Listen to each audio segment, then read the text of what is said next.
E Hitler acreditava que com essa de posse dessa lança, ele, assim como a lança furou Jesus, ele ia vencer o mundo cristão ocidental, né, judaico-cristão. E do ponto de vista espiritual, como é que tu enxerga esses movimentos? Aí já é bem mais profundo o negócio. Pois é, porque assim... Muito mais interessante, na minha opinião. Eu também acho.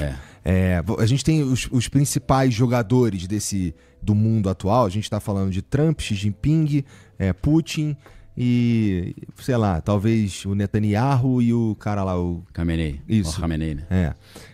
Talvez sejam os principais jogadores. Sim, os players hoje. Né? A Coreia do Norte tá quietinha, mas é importante, tem bomba atômica. Todo mundo tem bomba atômica importante nesse jogo, né? Então coloca aí o Paquistão, coloca mais uma galera. Índia.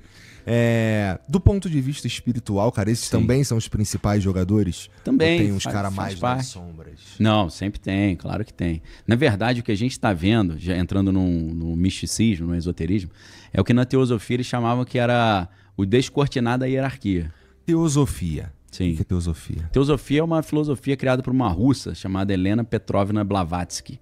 E ela partia da ideia que houve civilizações no mundo antigo que eram muito avançadas, mas essas civilizações desenvolveram conhecimentos de alto nível, como construir pirâmides e por aí vai. Só que essa civilização sucumbiu ali quando aconteceu a queda de Atlântida. Isso teria sido talvez uma punição dos deuses, porque eles não usaram bem esse conhecimento, usaram para subjugar o próximo. Só que esse conhecimento ele teria sido preservado por algumas nações e algumas sociedades secretas. Então esse conhecimento teria sido preservado pelos egípcios, pelos babilônios, aí passou para Roma, aí de Roma foi para a Europa, e os grupos secretos, os templários, a maçonaria, a Rosa Cruz, eles teriam esse conhecimento. E esse conhecimento envolveria a ideia de que existem raças do mundo antigo, algumas dessas que precisavam ser expurgadas para purificar o mundo para vir a nova era. E aí, curiosamente, né, você pensa no dilúvio, imagina que, vamos supor que o dilúvio é real. Uhum. Eu creio que seja. Você tinha vários povos. Só que um povo sobreviveu, que era os descendentes de Sem, que foi Noé, Sem, Cã e Jafé. Então, uma linhagem, uma família sobreviveu. Essa família teria que ter sido eliminada. Talvez seja daí que Hitler tirou essa ideia de que ele tinha que eliminar judeus. Porque como ele era um místico e se inspirava na teosofia, ele acreditava que, tirando de cena o povo judaico, o mundo estaria preparado para viver essa nova era. Entendi. Essa nova era seria para ele o terceiro Reich, para Aleister Crowley a era de Horus, e para o pessoal místico é a nova era. Guardando aqui esse ponto que a gente tá, sim. Essa é a segunda vez que tu me fala que o Hitler era um cara místico. Sim, sim.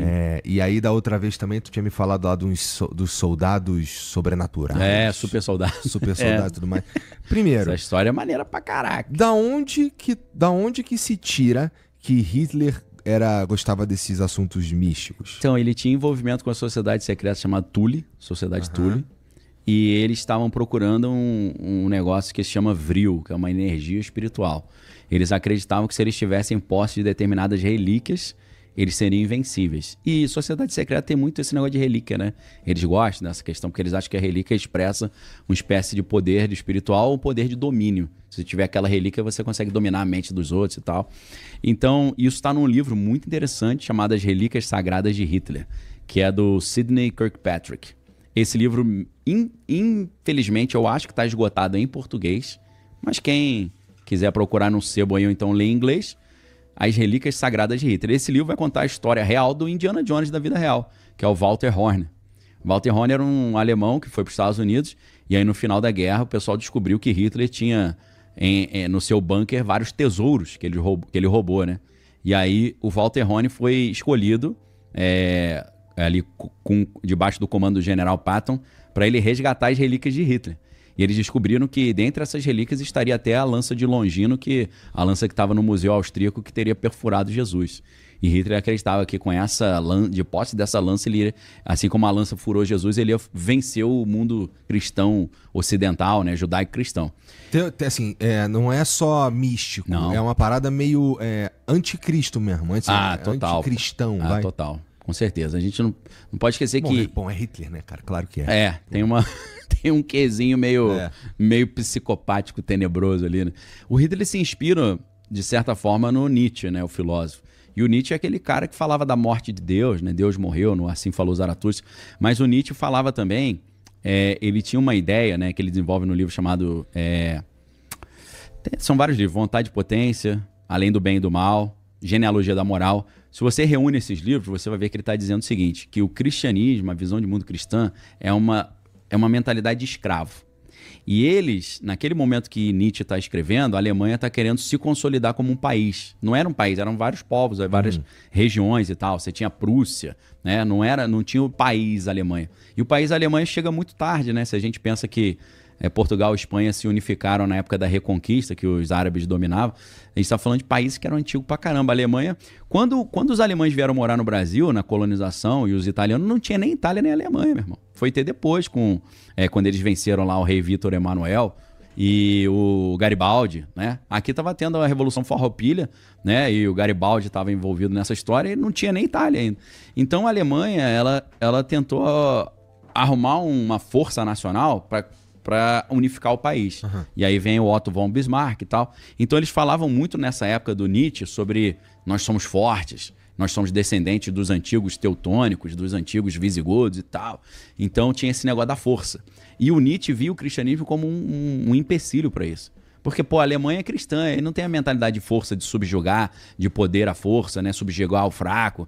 Então ele fala, cara, isso aqui é uma pedra no sapato, vamos deletar esse negócio de cristianismo. E aí ele diz que um homem viria e ele seria o cara que estaria acima da moralidade cristã. Ele ia fazer o que fosse necessário para trazer essa força. Ele chama essa figura de super-homem, que na verdade a tradução que eu acho mais interessante é o além-homem. E esse além-homem ele não estaria limitado pela cultura cristã e ele seria o cara super poderoso que ia unificar a Alemanha. Só que ele chama, no primeiro momento, de super-homem, mas depois ele escreve um livro chamado O Anticristo. E ele chama esse cara de anticristo. E ele diz que esse super-homem ele não apenas iria além da moralidade judaico-cristã, ele também ia transcender a ideia de humano. Ele fala coisas que parece assim que já até transhumanismo, isso que a gente vê hoje, fusão do homem com a máquina, parece que está dentro. Tem um outro livro muito legal que é um livro do Gilles Deleuze, sobre o Michel Foucault. Porque o Michel Foucault estudou muito esse conceito do Nietzsche, né? O nome do livro é Foucault. E nesse livro, acho que o último capítulo chama sobre a morte do homem e o super-homem. Cara, ele faz uma análise dessa ideia do Nietzsche, da ideia do super-homem, do além-homem, muito interessante. Foucault? Não, o nome do livro é Foucault. E quem que escreveu? É Deleuze. Escreve Deleuze, com Z. D-E-L-E-L-E-U-Z-E. Deleuze. É Gilles Deleuze, né, que fala. Então, um livro legal pra caramba, pra galera entender um pouco isso, né? Então, assim, se Hitler se inspira em Nietzsche, ele tem um pouco esse negócio do eu sou o super-homem. Ele se via como super-homem.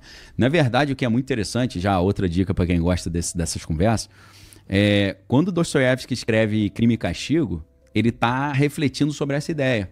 Porque Napoleão é uma espécie de super-homem também. Que o cara chegou e falou, meu irmão, eu vou fazer as coisas do meu jeito e acabou.